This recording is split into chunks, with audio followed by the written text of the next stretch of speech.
Imagine कीजिए late 90s का Bihar, CM के ऊपर सीरियस करप्शन के एलिगेशंस थे, सीएम अपनी वाइफ को सीएम बनाना चाहते थे, अनएम्प्लॉयमेंट की बहुत बड़ी सिचुएशन थी, लॉ एंड ऑर्डर की बड़ी समस्या थी, परिवारवाद की राजनीति की तूती बोलती थी। पिछले 1 साल में झारखंड में क्या हो रहा है? सीएम पे करप्शन के एलिगेशंस थे, सीएम अपनी वाइफ को सीएम बनाना चाहते थे, नहीं बना पाए, वो अलग चीज है। लॉ एंड ऑर्डर की हालत खराब हो रही थी, परिवारवाद की राजनीति की तूती बोलती थी। 350-400 लोगों का गांव एक हैंडपंप पे निर्भर है। जब उसमें आगे बढ़े तो ये पता चला कि गांव में 3 हैंडपंप है। जब जाके मीटिंग की, पूछा लोगों से कि भाई बाकी 2 हैंडपंप क्यों नहीं यूज हो रहा है, तो बोला कि नहीं ये खराब पड़ा है।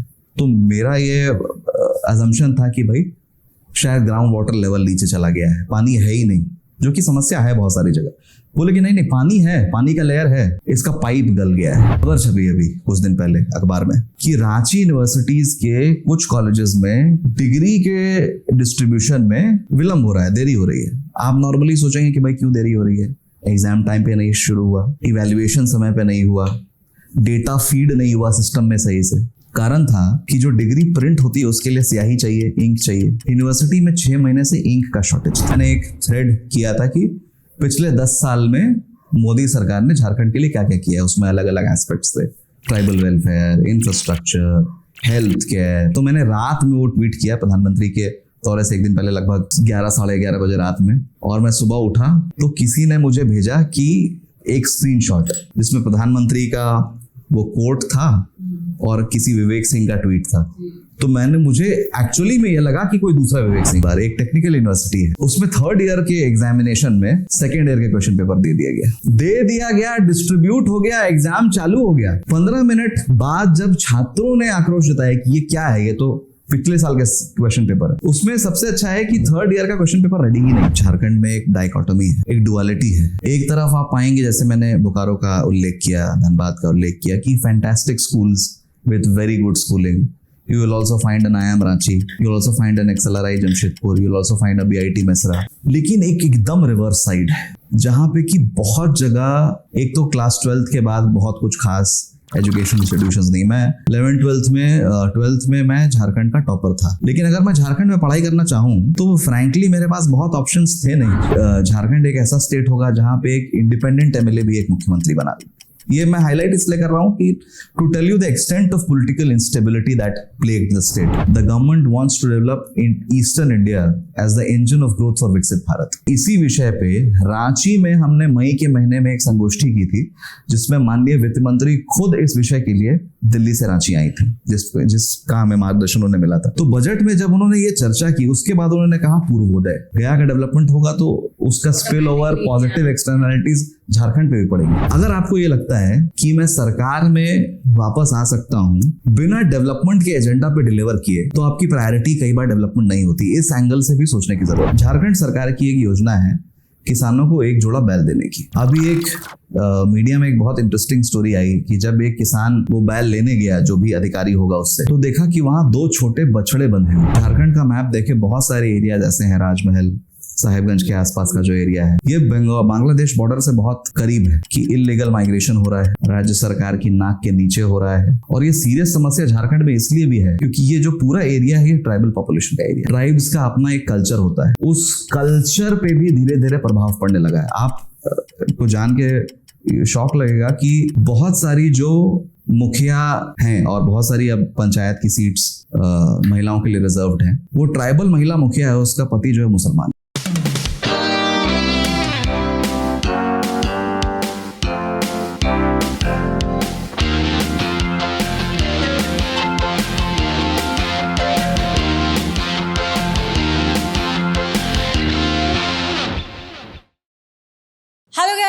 वंस अगेन नमस्ते दोस्तों, आज फिर एक बार हमारे GTRI टॉक शो में आपका स्वागत है। ये पॉडकास्ट फिर एक बार आपके सामने आ रहा है एक हटके पर्सनालिटी को लेकर के। आपको अगर मैं ये कहूँ कि OSD क्या होता है, आप जवाब दे पाएंगे? Officer on special duty. और ये OSD रहे हैं union finance and corporate affair minister के, और ये रक्षा मंत्री के भी OSD रहे हैं, और ये team of FM union budget के भी रहे हैं। तो मिलते हैं हम विवेक जी से। विवेक सिंह, आपका स्वागत नमस्कार है। वैशाली जी। और मुझे खुशी है कि आपने अपने इतने मतलब होते हैं ना हैक्टिक स्केड्यूल में से हमें आपका समय दिया। और कल बजट भी था और बजट पर भी चर्चा करेंगे जो आपके लिए बहुत ही महत्वपूर्ण रहेगा। तो विवेक जी, इसके पहले कि मैंने पहले ही कह दिया कि ओएसडी, तो अब तो आप ओएसडी की पदवी से बहुत ऊपर उठने की तैयारी में है, मैं ये बोलूँगी, क्योंकि आपका अभी मुहिम कुछ और है और बेहतर झारखंड की ओर आप अग्रसर है। तो ये बताइए कि ये ओएसडी जो बनते हैं, क्योंकि ये बहुत क्यूरियस क्वेश्चन होगा लोगों के लिए, तो क्या इसके लिए यूपीएससी की तैयारी करनी होती है या क्या होता है? नमस्कार Vaishali ji and thank you for having me in the GTRI talk show. तो 2018 से 2023 तक लगभग 4.5 साल मुझे सेंट्रल गवर्नमेंट के साथ काम करने का मौका मिला in the capacity of additional private secretary and then officer on special duty. तो हाँ, ये बात सही है कि officer on special duty usually civil servants होते हैं जो यूपीएससी क्वालिफाई करके आते हैं, लेकिन कुछ सालों से एक सरकार में लैटरल एंट्री का भी सिस्टम शुरू हुआ, जहां प्राइवेट सेक्टर से जो प्रोफेशनली क्वालिफाइड लोग हैं, ऐसे लोग जो सरकार में अपना योगदान देना चाहते हैं, तो उनके दरवाजे भी सरकार ने इसके लिए खोले।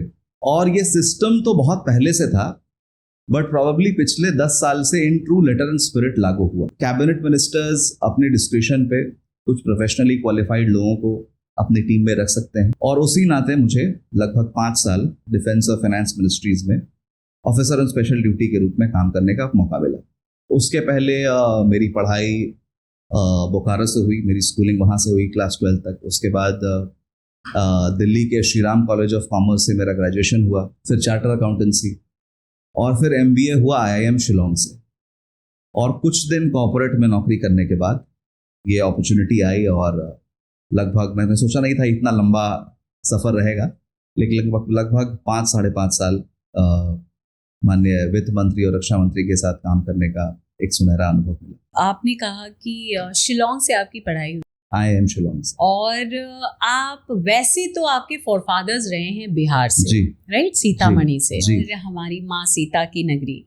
तो वहां से झारखंड तक का सफर, मतलब ये कैसे हुआ? तो मेरा तो जन्म, स्कूलिंग वैशाली जी सब बोकारो से हुआ।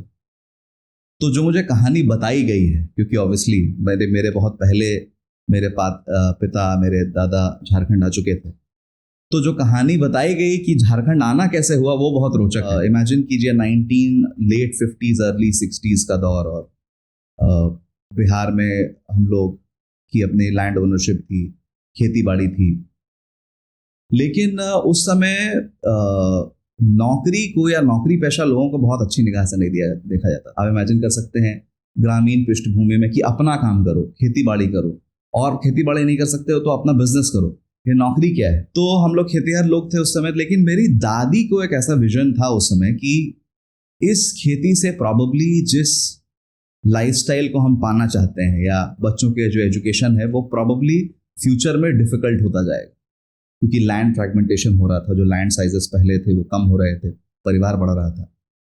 तो उस समय उन्होंने मेरे दादाजी से ये दरख्वास्त की, रिक्वेस्ट की कि हम सीतामढ़ी के बाहर चलते हैं और आप कुछ ना कुछ नौकरी ढूंढिए।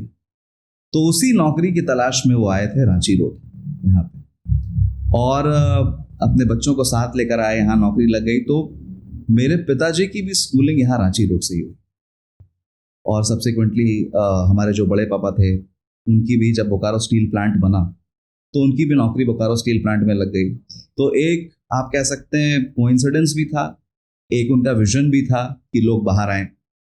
उसके वजह से ये ज़रूर हुआ कि हम लोग सब भाई बहन का जन्म बोकारो में हुआ, और बोकारो इंडस्ट्रियल टाउनशिप होने की वजह से उसकी स्कूलिंग बहुत अच्छी थी। तो एजुकेशन में जो भी कुछ हो सकता था वो हुआ, जैसा मैंने अभी आपको बताया। मेरी 2 सिस्टर्स हैं, वो भी अपने अपने फील्ड में अच्छा कर रही है, दोनों सिस्टर्स मेरी एडवोकेट्स। तो आगे की जर्नी फिर झारखंड से शुरू हुई हमारी, और ये कहने में मुझे गुरेज नहीं है कि प्रॉबेबली उस गांव से वो पहली फैमिली थी जो बाहर निकली, जो मुझे बताया गया है नौकरी की तलाश में। लेकिन मुझे लगता है कि अपने घर से बाहर जाना किसी के लिए भी एक मुश्किल डिसीजन होता है, तो उस समय मुश्किल रहा होगा। और ये मैं इसलिए भी कह सकता हूं कि आज भी बहुत सारे युवाओं के पास जो बिहार में, झारखंड में है, एक्चुअली विकल्प नहीं होता है और बाहर जाना पड़ता है। उस समय और आज की जो सिचुएशन है, पॉलिटिकल, इकोनॉमिक, सोशल, वो बहुत अलग है।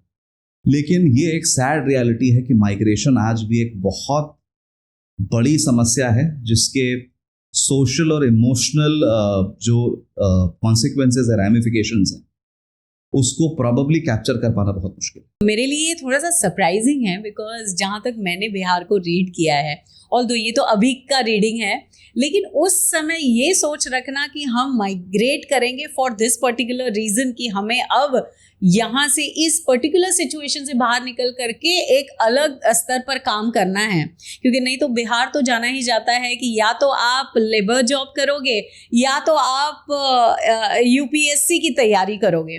उसमें से बीच का विकल्प निकाल करके अलग से कुछ सोच रखना, it's really very wise thought during that time. I must appreciate एकदम उस समय मुझे नहीं लगता है कि दादी को मैंने देखा है बचपन में, मैं 6-7 साल का रहा हूँगा तब वो इस दुनिया से चली गई, लेकिन मुझे लगता है कि भले वो बहुत पढ़ी लिखी महिला नहीं थी जिसको ट्रेडिशनल एजुकेशन मानते हैं, लेकिन प्रॉब्ली उनकी इनेट विजडम रहा हो। Absolutely, this shows this. नहीं तो अदरवाइज तो it is a male dominant society out there. और दादाजी का भी क्रेडिट है कि उन्होंने इस विजडम को एक्सेप्ट किया, समझा। वो रिजेक्ट कर सकते थे, सोशल सिचुएशन ऐसी थी कि वो बोलते कि नहीं नहीं अभी तो यहीं रहते हैं, बट एक्सेप्ट किया। और हाइंडसाइट में तो यही साबित हुआ कि बहुत अच्छा डिसीजन था, क्योंकि सब्सिक्वेंटली जो लोग गांव में लंबे समय तक रह गए, फिर बाद में और खेती पे ही डिपेंडेंट रहे, तो बाद में थोड़ी बहुत दिक्कत हुई उनकी फैमिलीज को। एजुकेशन भी उस तरह से नहीं हो पाया, इकोनॉमिक ग्रोथ भी उस तरह से नहीं हो पाया। तो अच्छा है जो फोर फादर्स के हमारे डिफिकल्ट बट अच्छे डिसीजंस थे, उनका फायदा हमको मिला। मैं तो इसको इसी तौर पर देखता हूँ। ये जो माइग्रेशन है, जिसमें हम चाहे बिहार को ले लें या झारखंड को ले लें, do you think that still like आज 24 साल हो गए हैं स्टेट बदले हुए। जब झारखंड बिहार में था तो ये था कि झारखंड एक विकसित स्टेट है, ठीक है, वो अलग हुआ। तो क्या आज झारखंड बिहार से अलग होने के बाद, आज 24 साल बाद भी आपको लगता है कि Jharkhand has reached to that development? Vaishali ji, 24 साल पहले बहुत उम्मीदों के साथ ये स्टेट बना। उसमें बहुत सारे फैक्टर्स थे। एक ट्राइबल आइडेंटिटी का भी फैक्टर था, एक ये फैक्टर था कि जितने भी माइंस एंड मिनरल्स और नेचुरल रिसोर्सेज हैं वो बिहार के झारखंड वाले पार्ट में ज़्यादा थे। तो इन लोगों का, और ऐसा लग रहा था कि जो पूरा बिहार है उसमें झारखंड को अपना ड्यू नहीं मिल रहा है। इंडस्ट्रियल टाउनशिप्स थी, आप देखिए बोकारो, धनबाद, जमशेदपुर, हजारीबाग, इतने क्लोज प्रॉक्सिमिटी में इतने ज़्यादा इंडस्ट्रियल टाउनशिप्स का होना, मुझे लगता है इंडिया में एक रेयरिटी होगा। तो बहुत पोटेंशियल और प्रॉमिस के साथ स्टेट क्रिएट हुआ। और टू बी फेयर, पहले 2-3 साल में वो होप दिखा भी। अगर उस समय का हम पीरियड याद करें तो झारखंड में जब उस समय हम स्कूल में थे और जब हमारी स्कूलिंग हो रही थी, तो एक चीज़ समझ में आई कि झारखंड बनने के बाद रोड्स बहुत अच्छे बन गए। पूरे झारखंड में रोड्स बहुत अच्छे बन गए। लॉ एंड ऑर्डर जो पहले था उससे थोड़ा बहुत इम्प्रूव होना शुरू हुआ।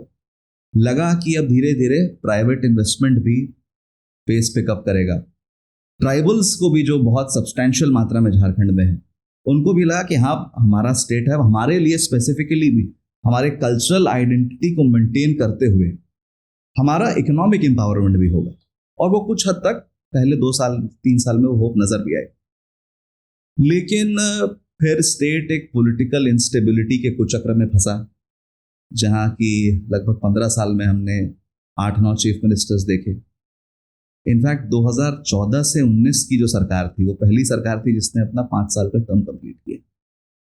झारखंड एक ऐसा स्टेट होगा जहाँ पे एक इंडिपेंडेंट एमएलए भी एक मुख्यमंत्री बना। ये मैं हाईलाइट इसलिए कर रहा हूँ कि to tell you the extent of political instability that plagued the state. तो 24 साल में ऐसा नहीं है कि चीज़ें बिल्कुल आगे नहीं बढ़ी। चीज़ें बहुत सारी ऐसी हुई, जैसे एक आज के दिन में हम देखते हैं कि रांची में एक नया आईआईएम आ गया है। जो आईएसएम धनबाद था उसको अब अपग्रेड करके आईआईटी कर दिया गया है। कुछ कुछ जैसे बोकारो में सिर्फ सेल का स्टील प्लांट था, अब एक छोटे मोटे और मेरी स्टील प्लांट्स लग गए।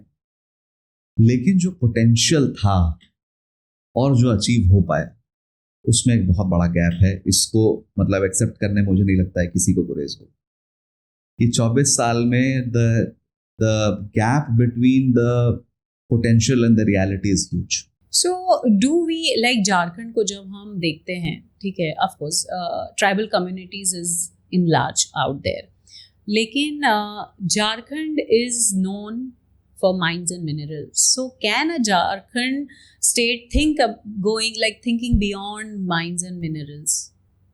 Mines and minerals लगभग 40% ऑफ टोटल जो मिनरल जीडीपी है देश की वो झारखंड से आती है। लगभग सारे इंपॉर्टेंट मिनरल्स झारखंड की भूमि में मौजूद हैं, तो ऑब्वियसली वो हमारा स्ट्रेंथ है। जब हम ये बात करते हैं कि looking beyond mines and minerals, उसके दो पहलू हैं। एक, looking beyond mines and minerals in the sense that Jharkhand should not be reduced to a supplier of raw materials. और बहुत लंबे समय तक ऐसा ही हुआ कि मैन्युफैक्चरिंग जिस स्तर पे झारखंड में हो सकती थी, वैल्यू एडिशन जिस स्तर पे झारखंड में हो सकता था, वो नहीं हुआ। उसके हिस्टोरिकल रीजंस भी हैं। एक फ्रेट इक्वलाइजेशन की पॉलिसी रही, जैसा आपने सुना होगा कि माइंस एंड मिनरल्स किसी भी स्टेट में हो वो किसी और स्टेट को उसी दाम में मिलेगा जो दाम पे झारखंड में मिल रहा है। तो ऑब्वियसली ये डिसएडवांटेजियस था। हाँ. जो भी पोजीशन रहा होगा उस समय, जो जिस भी ऑब्जेक्टिव से ये हुआ होगा कि बैलेंस डेवलपमेंट होगा, ऐसा हुआ नहीं। क्योंकि अगर मुझे गुजरात में एक फैक्ट्री लगानी है, मैं झारखंड से कोल या कुछ और लेकर आता हूँ या आयरन और लेकर आता हूँ और मुझे रेट सेम लगता है, मैं गुजरात में लगाऊँ या मैं झारखंड में लगाऊँ, तो गुजरात में तो पोर्ट है, गुजरात में ओशन अवेलेबल है, मेरे लिए एडवांटेजेस है कि मैं वहाँ लगाऊंगा। और आप विश्वास कीजिए 40-45 साल तक इस पॉलिसी को चेंज नहीं किया। जो अर्स्टवाइल बिहार था, बहुत हद तक जो हमारी इकोनॉमिक ग्रोथ थी वो इस पॉलिसी के कारण पिछड़ी हुई रही। ये चीज़ पब्लिक डोमेन में आती है, अब तो आने लगी है, लेकिन अभी भी सफिशिएंटली नहीं आती है कि मेन रीजन क्या रहा इस लैक ऑफ ग्रोथ का। तो going back to the original topic of mines and minerals, जब हम माइंस एंड मिनरल्स की बात करते हैं तो ऐसा नहीं होना चाहिए कि झारखंड के धनबाद से कोयला निकल रहा है और वो गाड़ियों में लोड होकर कहीं और जा रहा है, आयरन ओर निकल रहा है वो और कहीं और जाके प्रोसेस हो रहा है। When I talk about thinking beyond mines and minerals, it is not about not making use of the mines and minerals, but making use of them for value addition and manufacturing inside Jharkhand. तभी तो ज़्यादा लोगों को हम employ कर पाएंगे, तभी तो वो वैल्यू एडिशन होगा जो हमारी जीडीपी में ऐड होगा, पहला। दूसरा, जब हम कहते हैं thinking beyond minds and minerals, तो हमारी स्ट्रेंथ को एक कॉम्प्लेसेंसी नहीं बनने देना चाहिए। मैं आपको एग्जांपल देता हूँ, बोकारो, धनबाद, रांची, जमशेदपुर, हजारीबाग, देवघर, आप बिहार के बारे में तो वाकिफ होंगे, इसीलिए इन रीजन से आप किसी से भी पूछिएगा, मुझे लगता है इंडिया में कोई ऐसा स्पेस नहीं होगा जिसमें 300-400 स्क्वायर किलोमीटर्स में 6 इंडस्ट्रियल टाउनशिप्स हैं जिनकी स्कूलिंग टॉप नॉच है। डीपीएस बोकारो, मैं तो जेवियर से पढ़ा वहाँ पे, बहुत सारे लोग हॉस्टल्स में रहते हैं और डीपीएस बोकारो में 11th-12th की स्कूलिंग के लिए आते हैं क्योंकि वहाँ से आईटी सिलेक्शंस बहुत होते हैं। धनबाद में भी ऐसे स्कूल्स हैं जहाँ पे लोग पढ़ने जाते हैं क्योंकि आईटी सिलेक्शंस अच्छे होते हैं। तो imagine the kind of talent that the state has. इतने दिन में क्या एक सॉफ्टवेयर पार्क, एक आईटी पार्क झारखंड में नहीं लगना चाहिए था? रांची में, जमशेदपुर में, धनबाद में। तो जब हम माइंस एंड मिनरल्स के बियॉन्ड की बात करते हैं तो एक सर्विस सेक्टर पावर हाउस के रूप में झारखंड का डेवलपमेंट हो सकता था, जो कई कारणों से नहीं हो पाया। एग्रीकल्चर, अगर उस क्षेत्र की आप ज्योग्राफी से वाकिफ हो, एक गोला मंडी है सब्जी की, चेरी टोमेटोज अभी काफी फेमस हो रहे हैं, आपके मिर्च और भी ग्रीन वेजिटेबल्स हाईएस्ट क्वालिटी की झारखंड की उस बेल्ट में होती है। I was not aware of this really. मतलब आप पता करिए कि टमाटर, धनिया, मिर्च उस बेल्ट में किस क्वालिटी का होता है, लेकिन वो वहीं सब मंडी तक सीमित रह जाता है।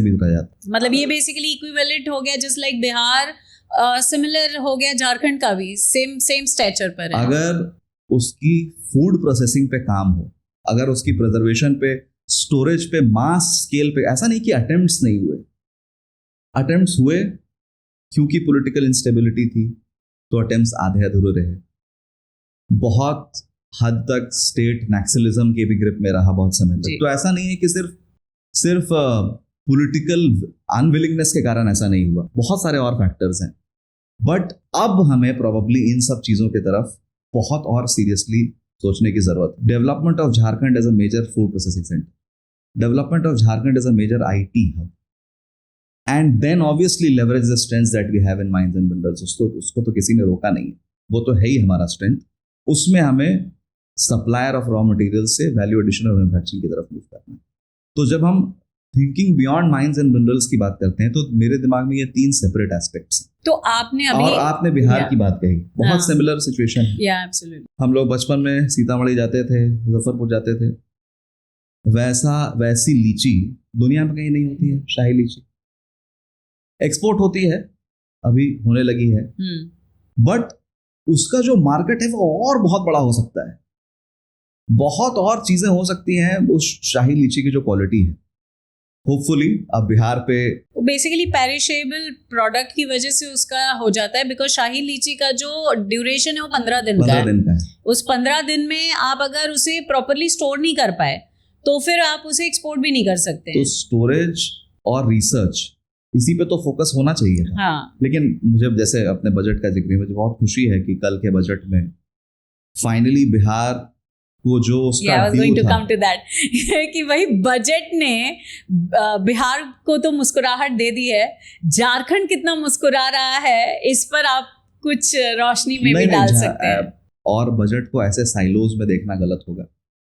आप देखिए, जब बिहार की चर्चा वित्त मंत्री के भाषण में हुई तो वो सिर्फ बिहार पे चर्चा नहीं थी, उसके जस्ट पहले का जो बजट स्पीच का पैराग्राफ है उसमें उन्होंने कहा, और ये कंटिन्यूएशन है उनकी इंटरिम बजट का स्पीच, उन्होंने इंटरिम बजट में कहा था कि the government wants to develop in eastern India as the engine of growth for Viksit Bharat. और थोड़ा सा मैं डिटूर ले रहा हूँ, जो मुझे ये बताते हुए बहुत खुशी है कि इसी विषय पे रांची में हमने मई के महीने में एक संगोष्ठी की थी जिसमें माननीय वित्त मंत्री खुद इस विषय के लिए दिल्ली से रांची आई, जिसका हमें मार्गदर्शन उन्हें मिला था। एनीवेज, बजट पे वापस आते हुए, तो बजट में जब उन्होंने ये चर्चा की उसके बाद उन्होंने कहा पूर्वोदय, कि पूर्वोदय के बिना विकसित भारत का होना मुश्किल है। उसमें फिर उन्होंने झारखंड, बिहार, उड़ीसा और आंध्र प्रदेश के राज्यों की चर्चा की, और फिर बिहार में जो स्पेसिफिक अनाउंसमेंट्स हैं जो पब्लिक डोमेन में है उसमें ज़्यादा डिटेल में मैं नहीं जाना चाहूँगा। लेकिन बिहार के अनाउंसमेंट्स में एक चीज़ जो गौर करने वाली है, उन्होंने बोला कि गया का डेवलपमेंट होगा एक बड़े इंडस्ट्रियल नोड के रूप में।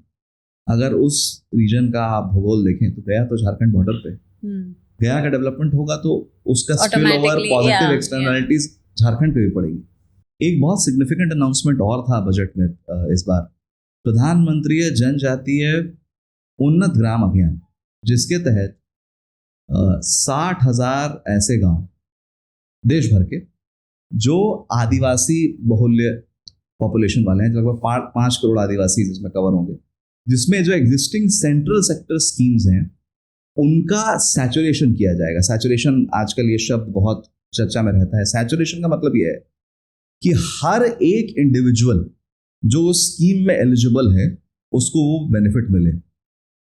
पहले क्या होता था कि भाई अगर कोई स्कीम सरकार की चल रही है तो हर पंचायत तक अगर वो पहुंच गई स्कीम तो उस स्कीम का माना जाता था कि ये सक्सेसफुल हो गई है।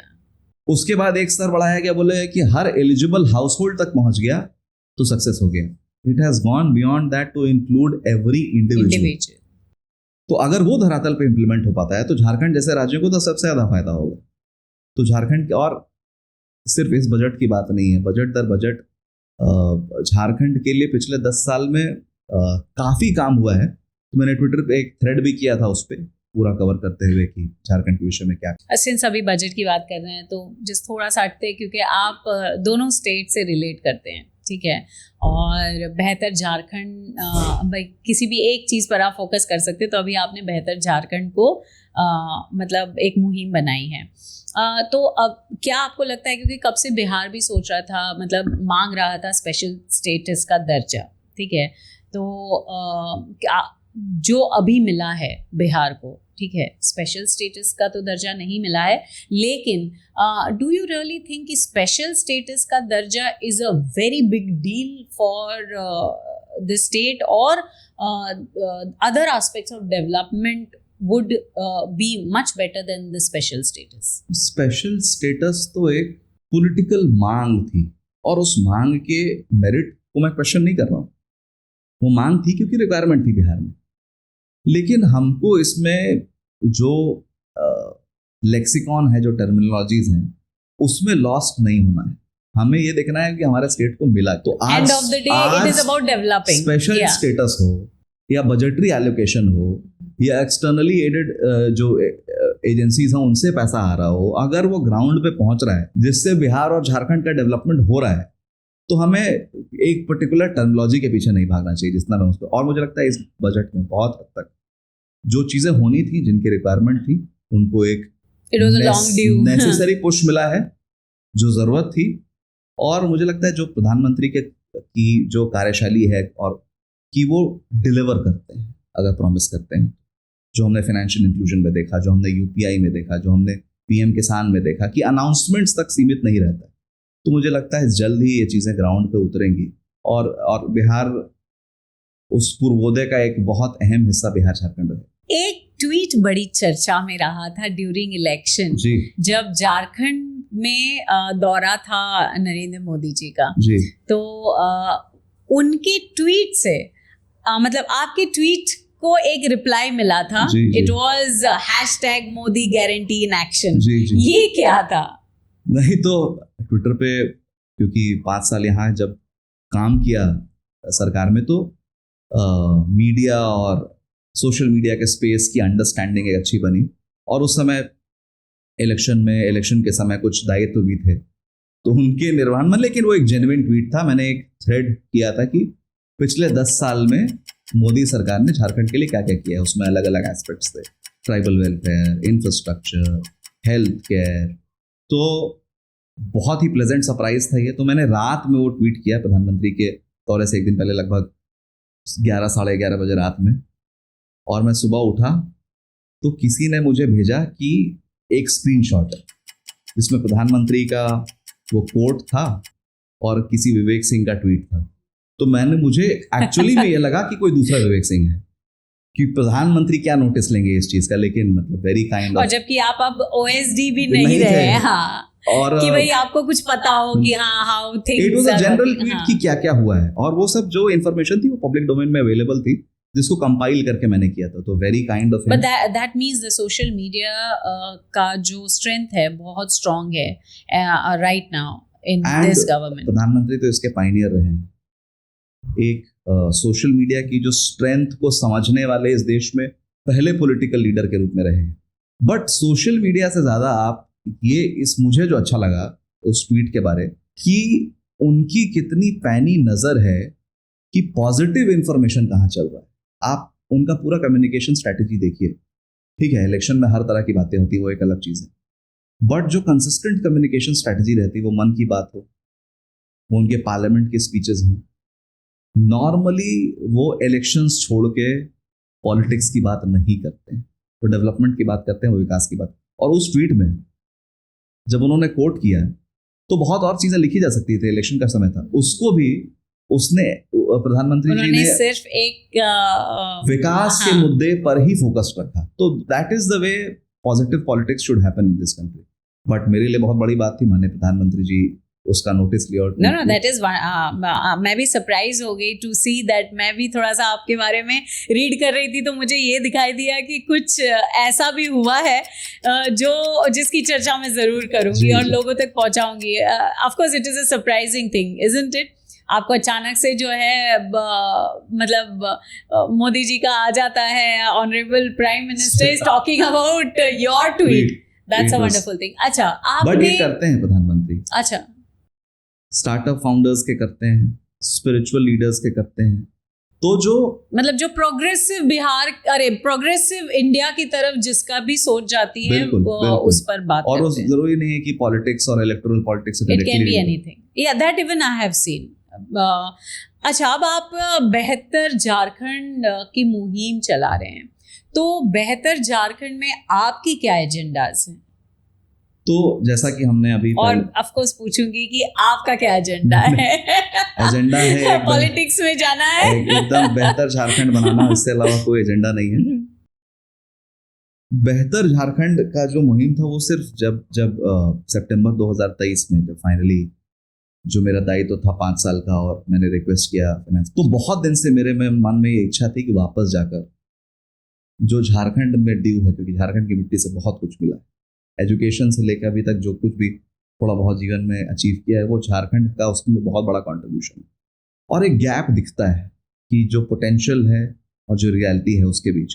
तो इनिशियली मैं आपको बता रहा हूँ, इतनी लंबी प्लानिंग ही नहीं थी। इनिशियली ये प्लानिंग थी कि भाई झारखंड के मिट्टी से निकले हुए मेरे ऐसे लोग जो देश भर में अपने अपने जगह पे अग्रणी स्थान में है, वो ब्यूरोक्रेसी में हो, वो मीडिया में हो, वो कॉर्पोरेट जगत में हो, उनको एक प्लेटफॉर्म पे लाना।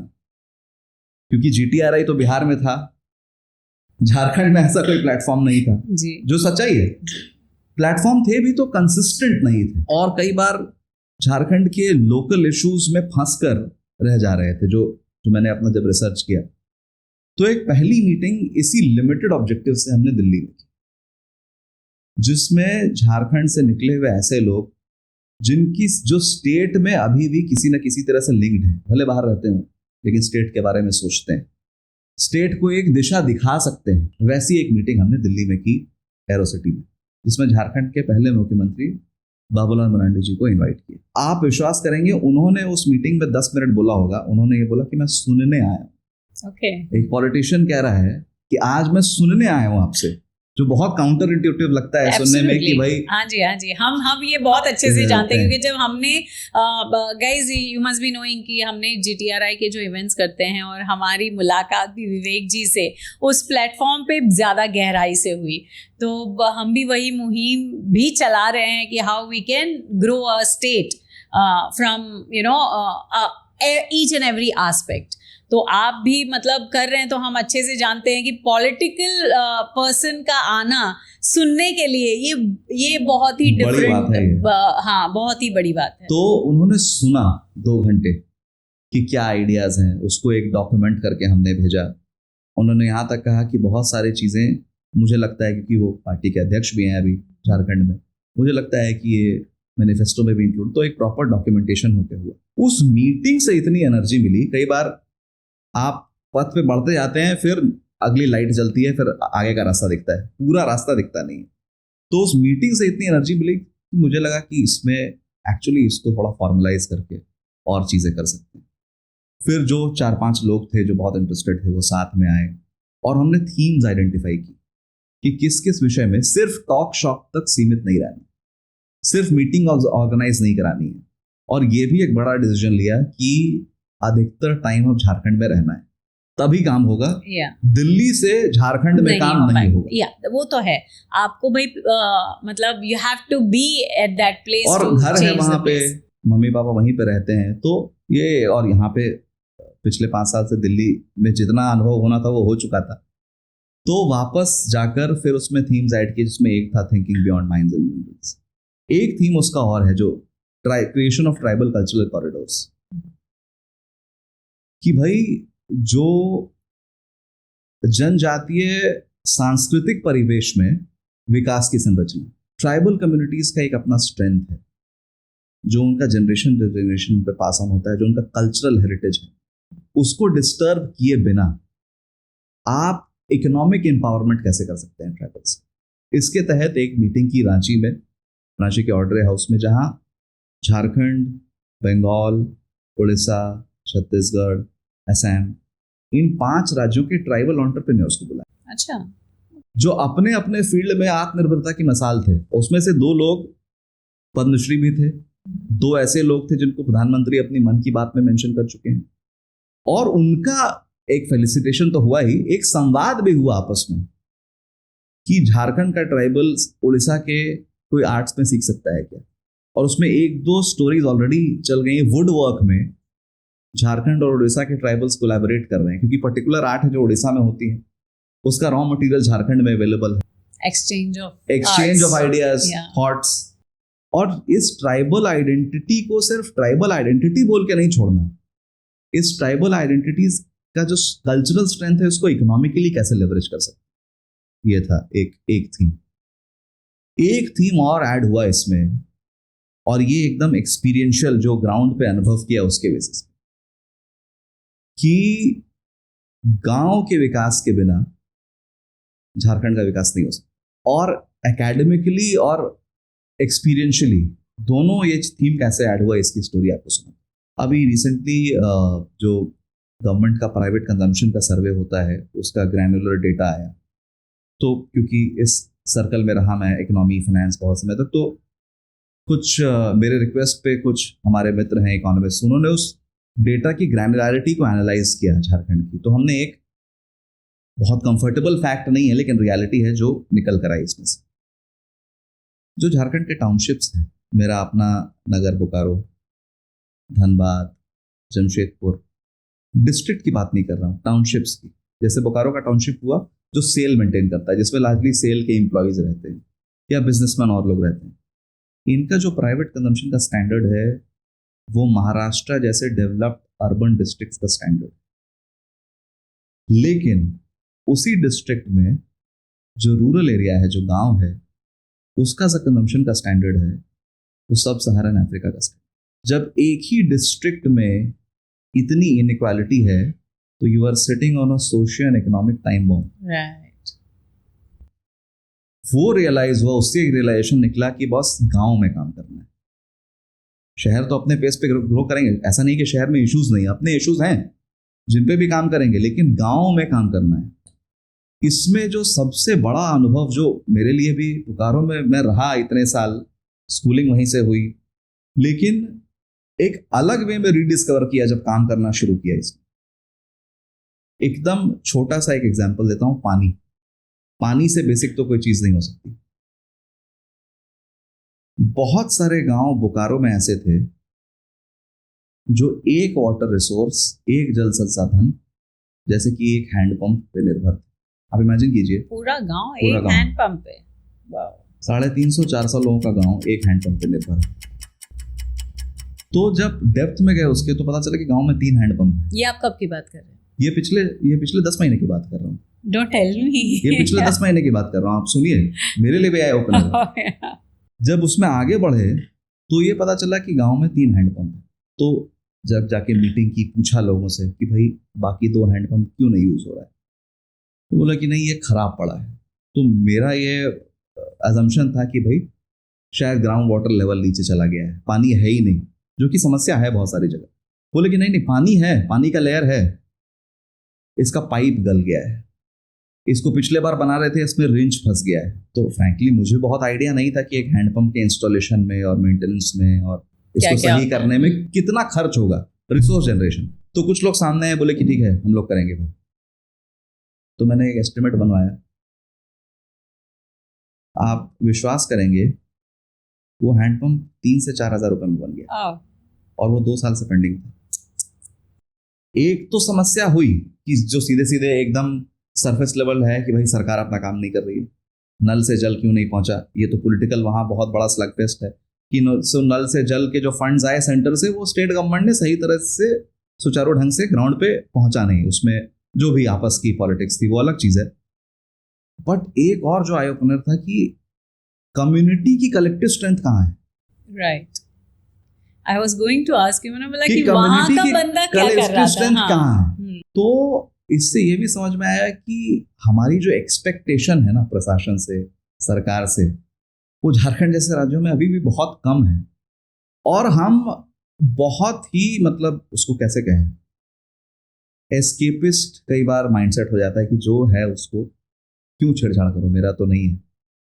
लेकिन धीरे धीरे जब ऐसा हुआ तो एक हमने इसमें जिस भी गांव, 6 गांव में ये काम कर चुके हैं, तो जिस भी गांव में काम किया वहां के लोकल कम्युनिटी को इन्वॉल्व करके ये बोला कि हम बनवा रहे हैं इसको, समाज के पैसे इकट्ठा करके बनवा रहे हैं, लेकिन इन जल संसाधनों का आज से मेंटेनेंस आपके यहाँ। एक गांव में एक पानी का डीप बोरिंग था, पूरा एसेट था, डीप बोरिंग, सबमर्सिबल, ऊपर टंकी लगी हुई थी। वो सबमर्सिबल एक शॉर्ट सर्किट में जल गया। ठीक है, शॉर्ट सर्किट में सबमर्सिबल जल गया, किसी कारण से ये लोग भाग दौड़ किए जो भी प्रशासन के पास, वो बना नहीं बना, वो यूज होना बंद हो गया। जो ऊपर टंकी लगी थी वो चोरी हो गई, नल चोरी हो गए। 2.5 साल से वो डीप बोरिंग जैसा एसेट जो इस गांव के लिए बड़ी बात होनी चाहिए, जहां सिर्फ 1 या 2 हैंडपंप है, वो ज्यों का त्यों पड़ा हुआ था।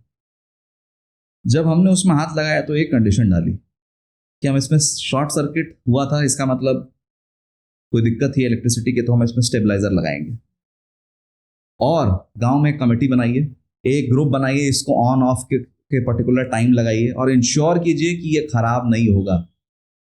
पहले उनसे एक कमिटमेंट लिया गांव से कि इस एसेट की ओनरशिप बेहतर झारखंड और विवेक सिंह की नहीं हो सकती, ये आपकी है, हम फैसिलिटेटर हैं। तो बहुत सारी अपनी भी लर्निंग हो रही है समाज के बारे में जब इस काम में आगे बढ़े। एक जैसे ये पानी का काम, बहुत सारे गांव ऐसे हैं झारखंड में जहाँ एक वहाँ कल्चर है गांव में हरि मंदिर का, एक कम्युनिटी प्लेस जिसमें विष्णु का मंदिर है, वो एक कोर्टयार्ड टाइप का होता है, ठीक है। कई बार गांव में और कोई कम्युनिटी हॉल है ही नहीं, वो मंदिर एक सोशल प्लेस का भी काम करता है, गेट टुगेदर। मंदिर की अगर कुछ भगवान से रिलेटेड कुछ होता है वो तो बन जाता है, लेकिन अगर बहुत सारा है कि भाई वो उसका रेलिंग टूटा हुआ है, तो कभी कोई गाय आ गई अंदर, तो मंदिर में तो भाई, या कोई और जानवर आ गया, कुछ गंदगी हो गई उस टाइप का, तो एक ये डिमांड आती है कि भाई आप हमारे मंदिर को बनवाइए। तो उसमें हम लोग ने बोला कि ठीक है, कुछ चीजें हम करेंगे, लेकिन हर साल आप लोग अपना एक इनिशिएटिव लेके एक फंड इकट्ठा कीजिए जिससे मंदिर का आपकी। तो रिसोर्सेस की हर बार प्रॉब्लम नहीं है, प्रॉब्लम है एक सोसाइटी में भी जागरण की अपने स्तर पे, और इसका सरकार से बहुत बार कोई लेना देना नहीं होता। बेहतर झारखंड की जब बात करते हैं, आपने अभी कहा कि गांव वालों को अपना एक इनिशिएटिव लेना चाहिए, वहाँ पे एक अपनी इंडिविजुअल स्ट्रेंथ को आप डेवलप करने की कोशिश कर रहे हैं, और हर बार सरकार नहीं रिस्पॉन्सिबल होती है हर काम के लिए। लेकिन अगर मैं अभी मैंने मतलब कुछ चर्चाएं मुझ तक भी पहुंची थी कि यूनिवर्सिटी से लोगों को डिग्रियां नहीं मिल पा रही हैं टाइम पर, ऐसा क्यों? ये एजुकेशन का तो मैम झारखंड में एक डाइकोटोमी है, एक डुअलिटी है। एक तरफ आप पाएंगे, जैसे मैंने बोकारो का उल्लेख किया, धनबाद का उल्लेख किया, कि fantastic schools with very good schooling, you will also find an IIM Ranchi, you will also find an XLRI Jamshedpur, you will also find a BIT Mesra.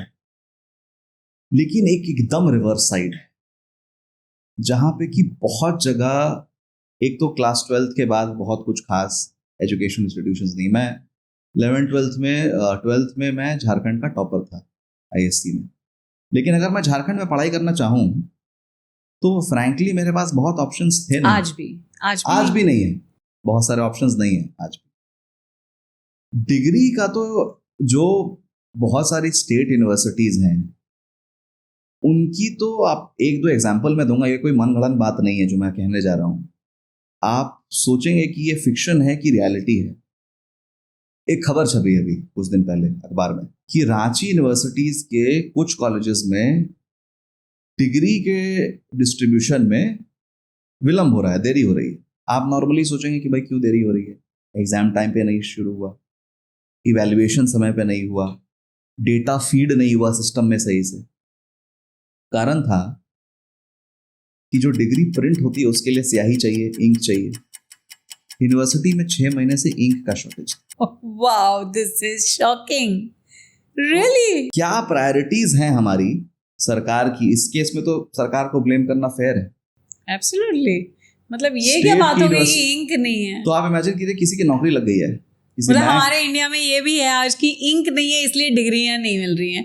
ये क्या बात हो गई? इंक नहीं है या ये फाइनेंशियल प्रॉब्लम है, it's a administrative lapse, yes, administrative inefficiency, administrative carelessness. तो ऐसी सिचुएशन थी जो उस खबर में ही था, मैं आपको एक कॉपी भी शेयर कर दूंगा, कि किसी की नौकरी लग गई है। अब वो नौकरी वाला जो अपॉइंटमेंट लेटर दिया, बोला कि भाई अब तक तुम डॉक्यूमेंट्स तो दो। तो एकदम जो इम्पोर्टेंट जहां पे डिग्री छपना है वही डिग्री छप के मिल रही है। फिर सब्सिक्वेंटली बाद में पता चला कि वो इशू सॉर्ट आउट हो गया, बट ये इशू यहां तक पहुंचा, यहां तक आया। एक और सुनिए, बिना यूनिवर्सिटी का नाम लिए, इस बार एक टेक्निकल यूनिवर्सिटी है, उसमें थर्ड ईयर के एग्जामिनेशन में सेकेंड ईयर के क्वेश्चन पेपर दे दिया गया, डिस्ट्रीब्यूट हो गया, एग्जाम चालू हो गया। 15 मिनट बाद जब छात्रों ने आक्रोश जताया कि ये क्या है, ये तो पिछले साल का क्वेश्चन पेपर है, उसमें सबसे अच्छा है कि थर्ड ईयर का क्वेश्चन पेपर रेडी ही नहीं था, प्रिंट फॉर्म में ही नहीं था, वहां सेंटर पे अवेलेबल ही नहीं था। ये भी मीडिया में रिपोर्ट हुआ है, कोई मैं अपने मन से नहीं कह रहा हूं। तो एजुकेशन का जो आपने सवाल पूछा, ये दो एग्जांपल्स आपके सामने। ये तो बहुत बड़ा एडमिनिस्ट्रेटिव तो एजुकेशन पे स्टेट की तरफ से जो एग्जिस्टिंग फंड्स हैं, वही कई बार आप इमेजिन कीजिए पिछले 2-3 साल में झारखंड जैसे राज्य में वो पूरा खर्च नहीं होता। विवेक जी, झारखंड को हम जब देखते हैं या हम कोई भी दूसरे स्टेट को देखते हैं, अभी हम बात कर रहे थे कि क्या क्या चीज़ें एडमिनिस्ट्रेटिव लैब्स होती हैं, क्या एक इंडिविजुअल की अपने इनिशिएटिव होने चाहिए विलेज के स्तर पर, लेकिन पोटेंशियल और रियलिटी में जब हम सेक्टर्स पर जाते हैं, चाहे एग्रीकल्चर सेक्टर है, चाहे वो एजुकेशन है, चाहे वो डिफरेंट अदर सेक्टर्स हैं, तो आप किस तरीके से इसको एनालाइज करते हैं? वैशाली जी, मैं ये बोलूँगा कि स्टेट की जो कैपेसिटी है वो अभी भी झारखंड जैसे स्टेट्स में बहुत लिमिटेड है, और ऐसा कंसिस्टेंटली नहीं रहा है। बीच में बहुत प्रयास हुए, जैसे एक मोमेंट ऑफ झारखंड बोल के इवेंट हुआ 2017-18 में, जिसमें जो गुजरात का इन्वेस्टमेंट समिट होता था, वाइब्रेंट गुजरात, उसके लाइंस में झारखंड में इन्वेस्टमेंट लाने के बाद, तो वैसे अच्छे प्रयास भी हुए। लेकिन कई ऐसे शॉकिंग एग्जाम्पल्स पिछले 3-4 साल में सामने आए हैं कि देख रहा है कि एक रिवर्सल भी हुआ है, कि जो एडमिनिस्ट्रेटिव कैपेबिलिटी है वो प्रॉबेबली डिटोरिएट की है, मैं तो ये बोलूँगा। मैं आपको उदाहरण देता हूँ और ये आपको सुन के अनकंफर्टेबल लगेगा। झारखंड जैसे स्टेट में जो विकास के पायदान में बहुत पीछे है स्टेट, ये 2 साल पहले का न्यूज़ है, 2021-22 का एक न्यूज़ छपा। जो एडमिनिस्ट्रेटिव जो फाइनेंशियल ईयर होता है वो अप्रैल से मार्च तक होता है। जनवरी में स्टेट के खुद के डिक्लेयर किए हुए एग्रीकल्चरल बजट का, मतलब जनवरी मतलब उस फाइनेंशियल ईयर के 10 महीने कंप्लीट हो चुके हैं, स्टेट के खुद के डिक्लेयर किए हुए एग्रीकल्चरल बजट का स्टेट 17 या 20% खर्च कर पाया। तो आप इमेजिन कीजिए कि स्टेट में इतनी भी कैपेसिटी नहीं है। स्टेट ये जरूर कई बार कि भाई टैक्स डेवल्यूशन कम हो रहा है, हमें पैसे कम मिल रहे हैं, बट वो तो बात की बात है। जो आपने जो अपने खुद के बजट में उसको क्यों डिक्लेयर किया है, इसका मतलब या तो लोग अड़ंगा लगा रहे हैं कि पैसा एक पर्टिकुलर वे में ही खर्च हो, वो नहीं हो रहा है इसलिए पैसा ही खर्च नहीं हो रहा ये है। ऐसा भी होता है कि उन लोगों को ये एनालिसिस ही नहीं है कि किस तरीके से इसको डिस्ट्रीब्यूट किया जा सकता है, because which I have seen in Bihar also. Analysis से ज्यादा कई बार हमको लगता है कि उनकी प्रायोरिटी में ही नहीं है। अगर आपकी पॉलिटिकल प्रायोरिटी डेवलपमेंट से लिंक्ड नहीं है, अगर आपको ये लगता है कि मैं सरकार में वापस आ सकता हूं बिना डेवलपमेंट के एजेंडा पे डिलीवर किए, तो आपकी प्रायोरिटी कई बार डेवलपमेंट नहीं होती। इस एंगल से भी सोचने की जरूरत है कि पॉलिटिक्स डेवलपमेंट से कितना लिंक्ड है। आज भी ये दुखद रियलिटी है कि देश के बहुत सारे स्टेट्स में वो परसेंटेज धीरे धीरे कम हो रहा है। डेवलपमेंट और इलेक्टोरल पॉलिटिक्स का जो लिंक है वो उतना डायरेक्ट नहीं है जितना हम समझते हैं। तो एग्रीकल्चर में जो मैंने ये बात कही कि फंड्स पहुंच नहीं पाते हैं, जो डायरेक्टेड बेनिफिशियरीज हैं, खर्च नहीं हो पाते हैं जो डिक्लेयर्ड बजट है उसका, उसको एक और उदाहरण से आपको समझाता हूं कि कैसे कई बार स्कीम्स का उद्देश्य भले अच्छा हो, लेकिन जो स्टेट की कैपेसिटी या पॉलिटिकल विलिंगनेस नहीं है, उसके कारण वो धरातल पे उतर नहीं पाती है। झारखंड सरकार की एक योजना है किसानों को एक जोड़ा बैल देने की। अभी एक मीडिया में एक बहुत इंटरेस्टिंग स्टोरी आई कि जब एक किसान वो बैल लेने गया, जो भी अधिकारी होगा उससे, तो देखा कि वहां 2 छोटे बछड़े बंधे हुए। तो उसने बहुत अपनी नाराजगी जाहिर की कि ये स्कीम ऐसी है, हमको बोला गया था कि बैल मिलेगा, ये तो बछड़ा है, ये तो हमको पाल पोस के इसको बड़ा करना पड़ेगा, फिर फायदा क्या हुआ इतना आपको डिक्लेयर करने का, और हम इतना दूर से आए हैं इसको लेने का। पता चला कि उस स्कीम में जो मिडिलमैन है और जिस लागत पे वो स्कीम बनाई गई है, जो उसका कॉस्टिंग हुआ है, तो वो स्कीम नॉन स्टार्टर है। जो उसका डिजाइन है और जो बीच में जो प्रणाली बनाई गई है उसकी डिलीवरी की, फाइनली किसान तक वो बैल कैसे पहुंचेगा, उसमें दिमाग नहीं लगाया गया है। बस देना है, तो बस एक घोषणा कर दी चाहे गई, आप बैल दीजिए या बछड़ा दीजिए, कोई बात नहीं, 1 साल तक में तो बढ़ जाता है ना। एक घोषणा कर दी Just a गई, joke. घोषणा कर दी गई, उसके पीछे एक जो मिशन मोड में टारगेटेड वे में आपको एडमिनिस्ट्रेटिव मशीनरी को लगना पड़ता है और पॉलिटिकल विलिंगनेस से उसको ट्रैक करना पड़ता है, वो मिसिंग है। इसीलिए जब हम कहते हैं कि 50 करोड़ जनधन अकाउंट खुल गए, प्रधानमंत्री जी कहते हैं 50, सिर्फ फिगर नहीं है 50 करोड़, 50 करोड़ नए अकाउंट खुलना देश में, आप सोचिए उसके पीछे कितना रिव्यू और फॉलो अप हुआ होगा। झारखंड जैसे स्टेट्स में ये मिसिंग है। आपने सोशल सेक्टर की बात कही अभी कि झारखंड के और अलग अलग, हेल्थ केयर एक बहुत बड़ी समस्या है, और जो मैं अभी बोकारो में, रांची में, जमशेदपुर में गांव गांव में घूम रहा हूँ, स्टेट हेल्थ केयर की समस्या बहुत बड़ी है। आयुष्मान भारत जो केंद्र की समस्या है, जो केंद्र की स्कीम है, कुछ हद तक लागू हुई है, लेकिन क्योंकि उसके साथ स्टेट्स का कोऑर्डिनेशन होना पड़ता है, तो प्रोबेबली दोनों राज्य सरकार और केंद्र सरकार अलग है, तो आयुष्मान भारत में भी गैप्स हैं। आज जब हम यहाँ बात कर रहे हैं, आज रांची हाईकोर्ट का एक हेल्थ केयर को लेके PILP हियरिंग थी, जिसमें झारखंड हाईकोर्ट ने यह बोला कि जो गवर्नमेंट का प्रीमियर हॉस्पिटल है रांची में, रिम्स, हाईकोर्ट हैड टू से कि अगर रिम्स सही से काम नहीं कर रहा है, रिम्स में उपचार नहीं हो पा रहा है, आए दिन हमें शिकायतें आ रही हैं, तो फिर रिम्स चल क्यों रहा है, सरकार रिम्स को बंद क्यों नहीं करती। PIL इस पे था कि भाई जो स्टेट इंफ्रास्ट्रक्चर है हेल्थ केयर का, वो इतना पुअर है कि प्राइवेट हेल्थ केयर का मशरूमिंग हो चुका है, जिसपे लोगों के बहुत पैसे खर्च हो रहे हैं। तो उसी पे हाईकोर्ट का, राज्य के हाईकोर्ट का ये कमेंट है कि आप रिम्स बंद क्यों नहीं कर देते। आए दिन, हर मुझे लगता है 3 से 4 दिन में किसी न किसी एक बार में एक खबर होगी कि रिम्स में आज पावर बैकअप नहीं था, तो जब लाइट कटी तो वेंटिलेटर बंद हो गया। आप इमेजिन कीजिए, आप लोगों की लाइफ के साथ खेल रहे हैं। ड्रग्स जो एक्सपायर हो गई हैं, उनको डिस्ट्रक्शन का कोई स्टैंडर्ड ऑपरेटिंग प्रोसीजर नहीं है, वो वहां से कई बार ऐसा न्यूज आया है कि मार्केट में डाइवर्ट हो जाती है। हेल्थ केयर के और एग्जांपल्स हैं जो सिर्फ रांची तक सीमित नहीं है। देखिए, जो मिडिल क्लास आदमी है, जो अपर मिडिल क्लास आदमी जो अफोर्ड कर सकता है, उसके लिए मैं ऐसा नहीं बोलूंगा कि अच्छे प्राइवेट हॉस्पिटल्स नहीं हैं, लेकिन जहां संसाधनों की कमी है, वहां हेल्थ केयर अगर अच्छा ना हो तो जिंदगी और मौत के बीच का एक बहुत थिन गैप रह जाता है। बिल्कुल। धनबाद में एक हॉस्पिटल है, अभी एक खबर आई, उसका एक वार्ड है जिसका इंटरनली हॉस्पिटल में नाम रख दिया गया है लापता वार्ड। क्यों? क्योंकि उस वार्ड की हालत इतनी खराब है कि वहां कोई डॉक्टर झांकने भी नहीं जाता। अगर हॉस्पिटल के बाकी बेड भरे हुए हैं, कोई बहुत गरीब मरीज आया तो वो क्या करेगा? वो लापता वार्ड में जाएगा। अभी एक घटना हुई कि एक अर्धनग्न अवस्था में एक मरीज उस लापता वार्ड में गया, उसको जमीन पर जो सफाई कर्मचारी थे उनको दया आई तो कुछ खाने के लिए दे रहे थे, ठीक है।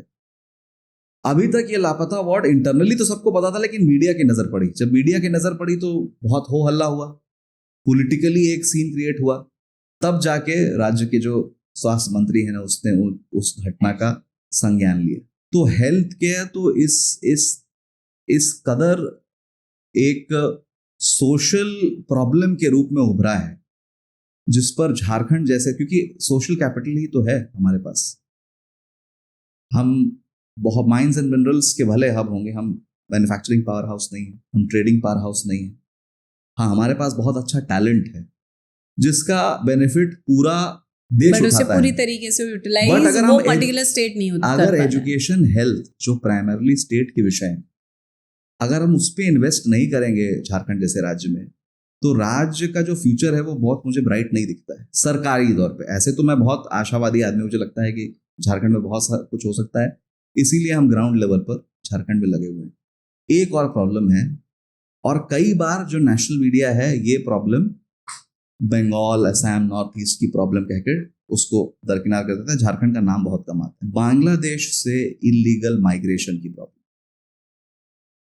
अगर आप झारखंड का मैप देखें, बहुत सारे एरिया जैसे हैं, राजमहल, साहेबगंज के आसपास का जो एरिया है, बोरियो, ये जो पूरा एरिया है, ये बांग्लादेश बॉर्डर से बहुत करीब है।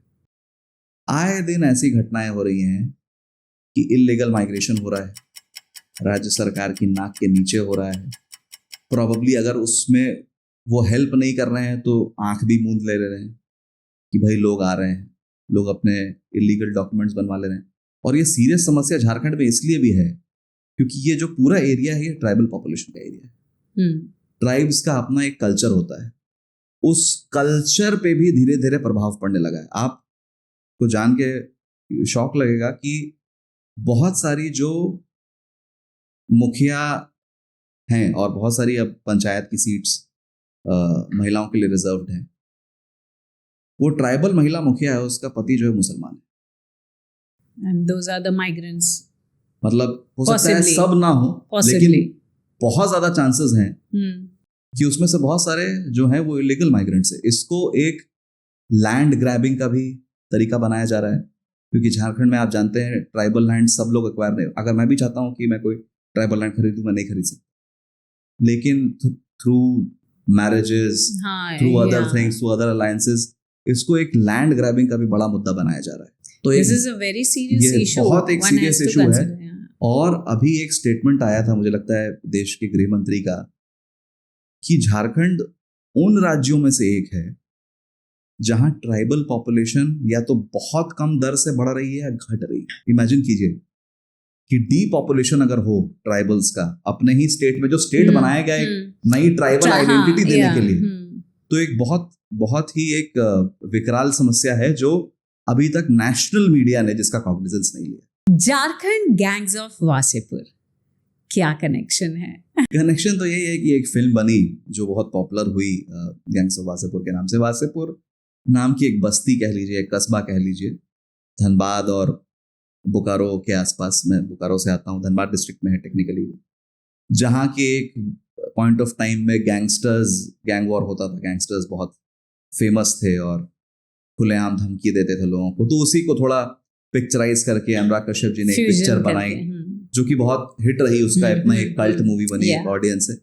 But to be fair, Jharkhand में जो ये गैंग वॉर्स और जो क्रिमिनल एलिमेंट्स थे उस पर बहुत हद तक बीच में काबू पा लिया गया था।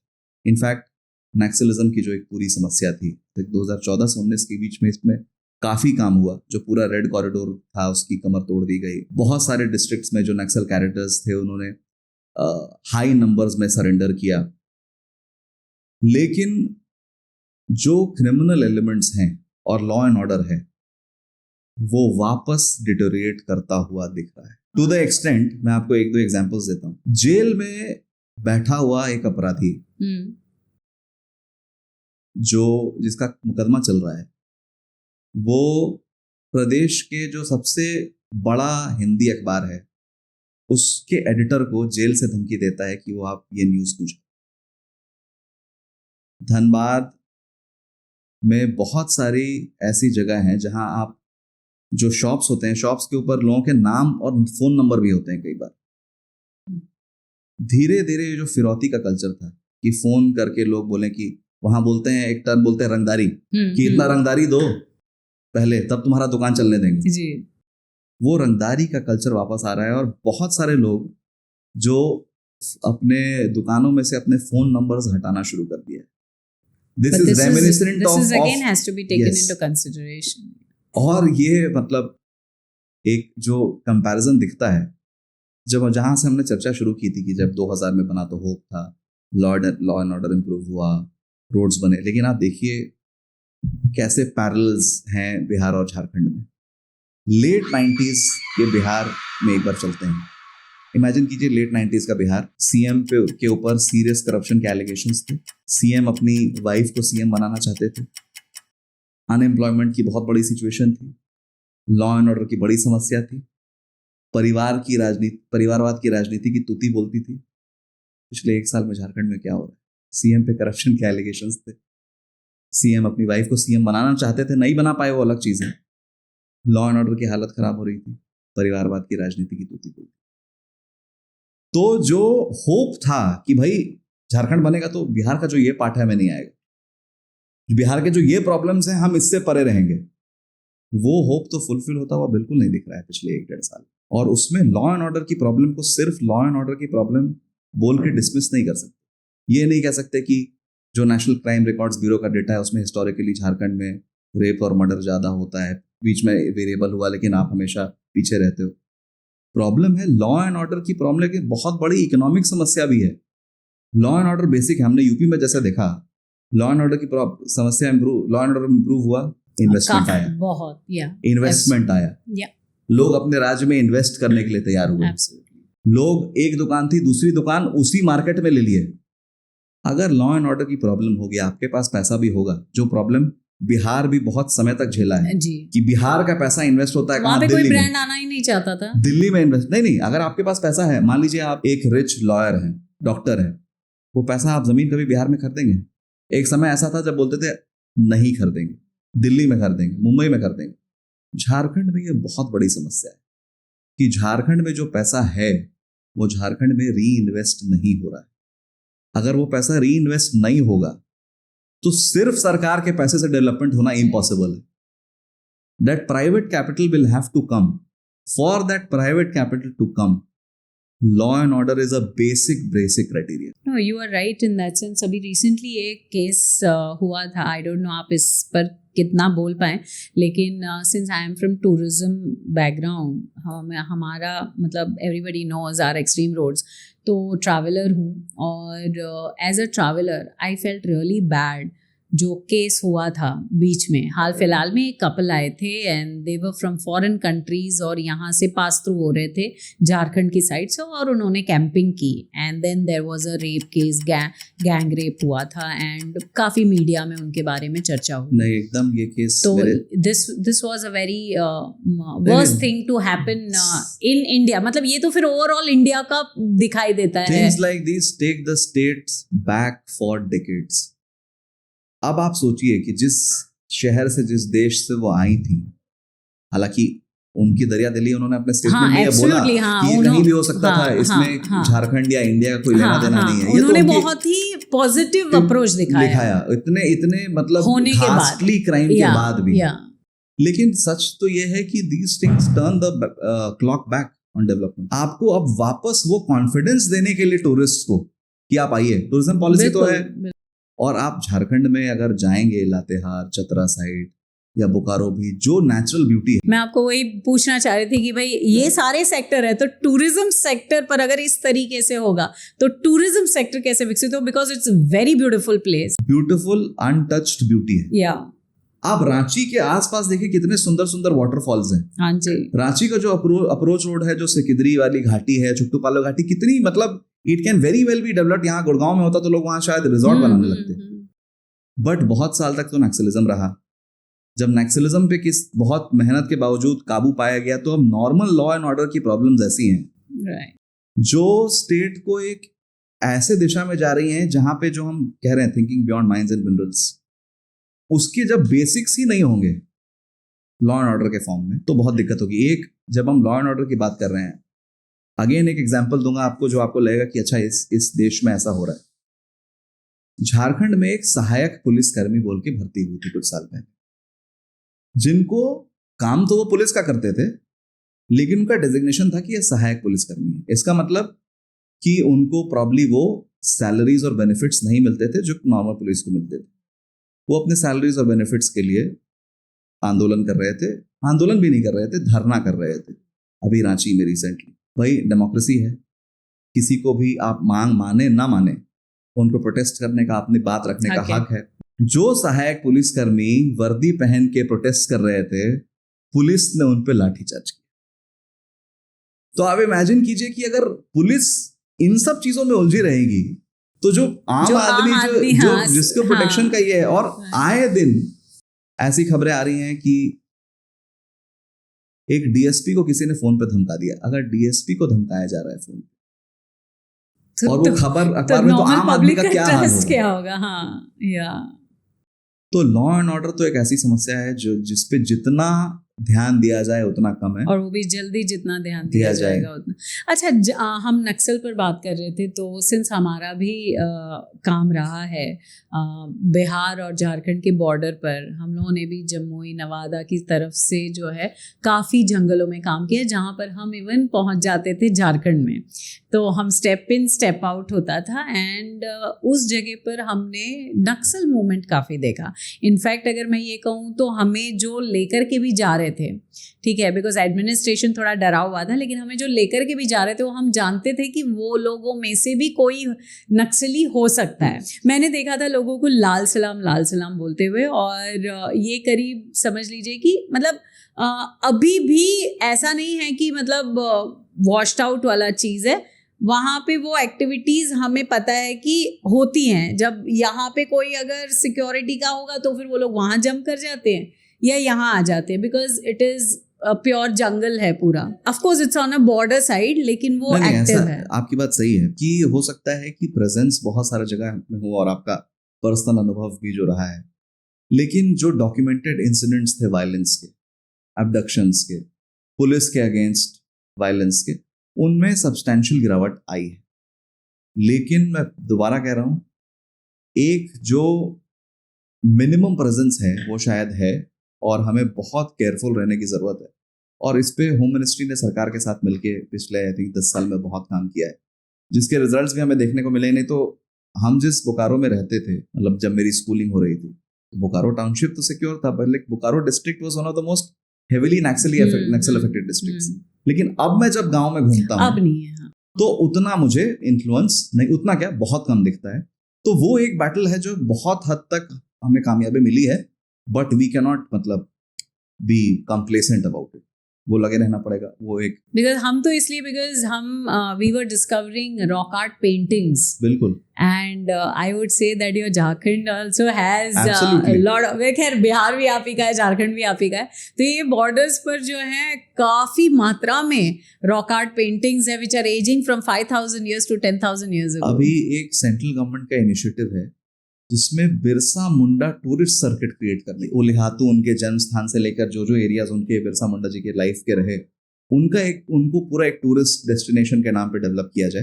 मुझे लगता है अगर ये ग्राउंड पे आता है तो एक झारखंड जैसे स्टेट के लिए एक बहुत बड़ी बात होगी, क्योंकि इस लेवल का ट्राइबल कल्चर और ट्राइबल डाइवर्सिटी इंडिया में और कहीं नहीं है जैसे झारखंड में।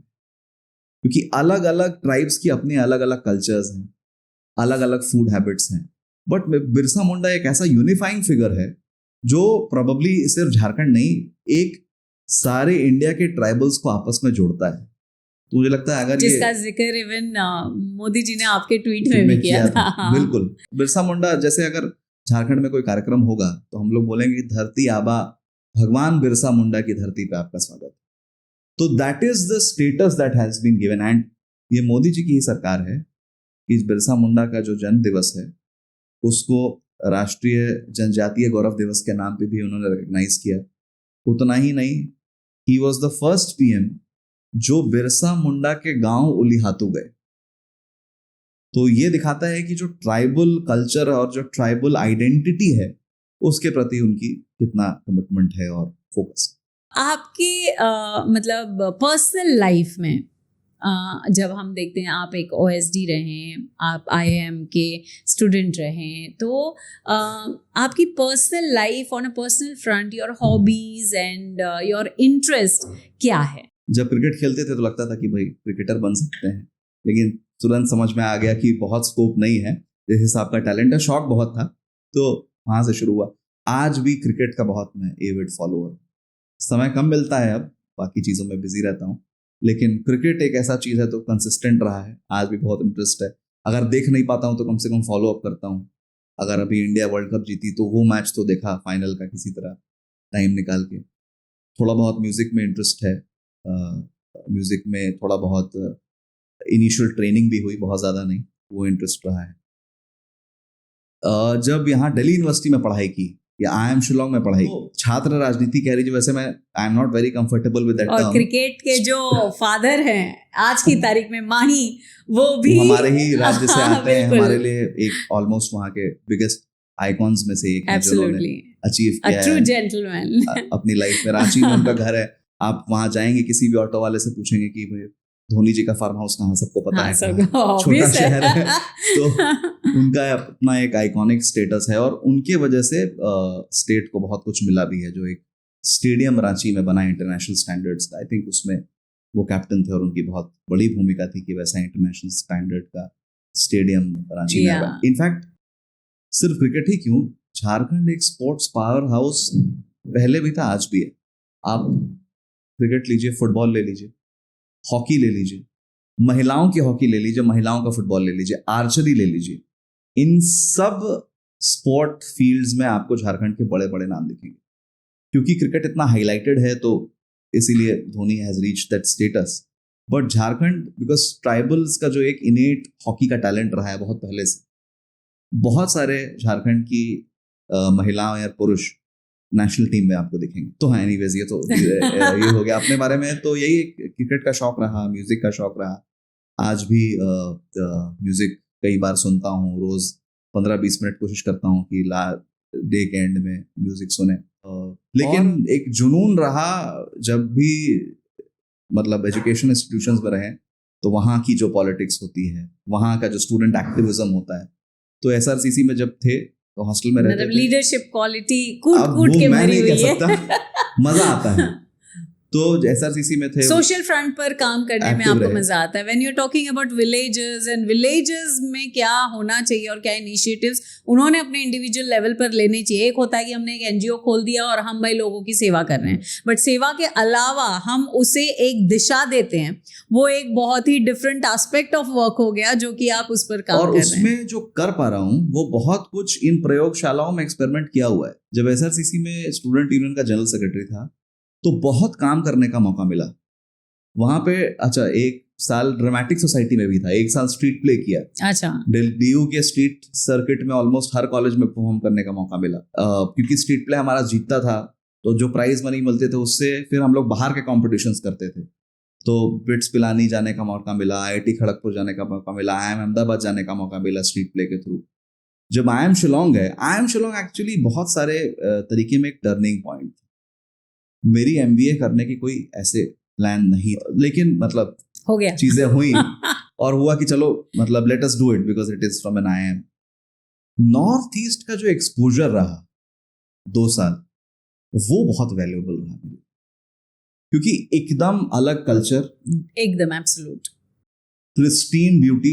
नॉर्थ ईस्ट 2 साल रहे तो बहुत सारे स्टेट्स नॉर्थ ईस्ट के घूमने का भी इट इज मौका स्टिल मिला। आई कैन से कि अनटच्ड Yes, ब्यूटी है। yes. भले लोग देखते हैं उसे, मतलब एक्सप्लोर किया है, but still it's an untouched beauty. और नॉर्थ ईस्ट में संगठन का भी काम करने का मौका मिला। अखिलवादी विद्यार्थी परिषद का काफी काम नॉर्थ ईस्ट में किया, और वहां पे तो कार्यकर्ताओं की बहुत कमी है। दिल्ली में, झारखंड में, बिहार में मेरे जैसे बहुत लोग होंगे। तो वहां पे मैं एक यूनिक कॉमोडिटी था, क्योंकि मैं बहुत सारा टाइम ABVP ऑफिस में बीतता था। तो लोग बोलते थे कि IIM का आदमी यहाँ ABVP ऑफिस में है, तुम करते क्या हो दिन भर? तो वो एक यूनिक प्रोपोजिशन था। और एक और वहाँ नॉर्थ ईस्ट से बहुत अच्छी यादें इसलिए भी जुड़ी हैं। नॉर्थ ईस्ट में IIM शिलोंग में मैं गोल्ड मेडलिस्ट था। अच्छा, हाँ, वहां पे हमारे कॉन्वोकेशन में आए वाइस प्रेसिडेंट वेंकैया नायडू जी। तो उन्होंने भी ये बोला कि भाई क्या करना है? तो मैंने बोला कि सर, अभी तो प्लेसमेंट हो गया है नौकरी का। नहीं, कुछ और भी सोचो, कुछ करो। तो वो इमीडिएटली तो कुछ नहीं हुआ, I joined the corporate job. But वो एक रह गया दिमाग में कि उनके साथ उन्होंने जो बोला है कुछ कर सकते हैं क्या। तो पार्टी के साथ, संगठन के साथ एक्टिव रहा। और क्योंकि वो जॉइंट, एक उसकी भी कहानी बहुत इंटरेस्टिंग है कि ये OSD वाला जो हुआ, ये हुआ कैसे। एक्चुअली अगर 2018 अगस्त सितंबर में मैंने ज्वाइन किया, अगर कोई मेरे से जून में पूछता कि अगर तुम्हारे जिंदगी के अगले 5 साल कैसे होने वाले हैं, तो मैं उसको बोलता कि मैं तो काम कर रहा हूँ, ये बैंक में काम कर रहे हैं और प्रमोशन होगा, कॉर्पोरेट सेक्टर में आगे बढ़ेंगे। It happened all of a sudden. तो माननीय डिफेंस मिनिस्टर को उस समय, she was looking for someone जो कि पॉलिसी और पॉलिटिक्स दोनों की समझ रखता हो। एंड समहाउ जिसको भी उन्होंने बोला होगा, someone reached out to me. तो एक इंटरव्यू अरेंज हुआ उसमें मुझे लगा नहीं था कि भाई 15-20 मिनट बात की उन्होंने मेरे को लगा नहीं था कि मेरा सिलेक्शन होगा उसमें, बट समहाउ उनको ठीक लगा। और जब मैंने ज्वाइन किया तो मैंने ये सोच के ज्वाइन नहीं किया था कि भाई 5 साल अगला इसमें बिताएंगे, तो ज़्यादा देखते हैं, एक्सपेरिमेंट करते हैं। अच्छा, जिस मिडिल क्लास फैमिली से हम लोग आते हैं, नौकरी छोड़ के आईआईएम के बाद ये करना, तो घर वालों को भी लगता था कि ये क्या करेगा, ये सब क्या कर रहे हो तुम। बट जब 5 साल की पूरी जर्नी रही और उन्होंने देखा, और ये 5 साल इनवैल्यूएबल एक्सपीरियंस रहा मेरे लिए। जैसा काम करने का मौका मिला, जो प्रेशर हैंडल करने का मौका मिला, जो ट्रैवल करने का मौका मिला ऑल ओवर इंडिया, जो इकोनॉमी को from a bird's I stand point समझने का मौका मिला। एक तो होता है एकेडमिक अंडरस्टैंडिंग, वो मुझे लगता है कि तो प्रैक्टिकल नॉलेज मिल गया। एसआरसीसी की स्टूडेंट पॉलिटिक्स, नॉर्थ ईस्ट का वो वेरिड एक्सपीरियंस, और फिर ये ओएसडी का अनुभव, इन सब का जो निचोड़ है, इसमें से बहुत कुछ जो ये बेहतर झारखंड इनिशिएटिव है, इसमें हम लोग लगा। ओके विवेक जी, हम क्योंकि भाई करीबी हैं Bihar and Jharkhand and all, तो बिहार अक्सर करप्शन को लेकर के ऑलवेज, जैसे लालू जी का समय रहा और करप्शन तो भाई अपने पीक पर रहा, तो झारखंड में भी करप्शन का स्तर जो है वो किस लेवल पर है? ये तो अभी आप देखिए, पिछले 1 साल में जो हुआ है, जो इंडिपेंडेंट इंडिया की हिस्ट्री में लार्जेस्ट इलीगल कैश हॉल पकड़ा गया है, वो रांची में पकड़ा गया है, और वो फ्रंट पेज पे था हर न्यूज़पेपर पे। 300 करोड़ एक पॉलिटिकल पार्टी के, जो वहाँ की रूलिंग पार्टी है स्टेट में, स्टेट की गवर्नमेंट में भागीदार है, उस पार्टी के एक एमपी के घर से 300 करोड़ रुपया पकड़ा गया। और इसकी आप ब्रेजननेस देखिए। नॉर्मली हम एक्सपेक्ट करेंगे कि भाई इतनी मात्रा में कैश दीवार में छुपा करके रखा गया हो, अंदर जमीन में गाड़ करके रखा गया हो, कहीं और लॉकर में सेफ में रखा गया हो। आप ब्रेजननेस देखिए, और प्रॉबेबली वो इस फीलिंग से आता है कि रांची में तो हमें कोई छू नहीं सकता। वो एक कमरे में शेल्फ्स में सजा के रखा हुआ, इतना कॉन्फिडेंस था, मतलब इतना कॉन्फिडेंस था कि हम नहीं पकड़े जाएंगे। और 300 करोड़ कैश का आप उसके रैमिफिकेशंस देखिए कि अगर एक जगह 300 करोड़ कैश पकड़ा रहा है, तो कहां कहां क्या क्या झारखंड में हो रहा होगा। उसके बाद एक कैश हॉल हुआ, एक सर्विंग मंत्री के पीए के नौकर के घर से, सर्विंग मंत्री के पीए के नौकर के घर से 45 करोड़ रुपया पकड़ा गया। माय गुडनेस, 45 करोड़ रुपया पकड़ा गया एक मंत्री के पीए के नौकर के घर से। तो ये 2 इंसिडेंट्स मतलब काफी है एक्सप्लेन करने के लिए कि झारखंड में जो करप्शन का स्तर है, ब्लॉक लेवल से लेकर सेक्रेटेरिएट तक आपको लोग ऐसे मिल जाएंगे जो बोलेंगे कि हाँ ये काम हमारा करा देंगे। अभी 2 न्यूज आइटम्स आए जो अगेन बहुत चर्चा का विषय बने। अभी नेशनल ग्रीन ट्रिब्यूनल की रोक है कि आप सैंड माइनिंग नहीं कर सकते। झारखंड की बहुत सारे नदियों में सैंड माइनिंग पर रोक है। 5000 ट्रैक्टर रोज का इलीगल सैंड माइनिंग झारखंड में आज के दिन में हो रहा है। अब ये तो नहीं कि ये छुप के हो रहा है जी, ये तो खुला ऐसा खुला तो नहीं कि एक हाँ, कमरे बिल्कुल, में हो रहा है सैंड माइनिंग, बिल्कुल। किसी को पता नहीं है कमरे में हो रहा है।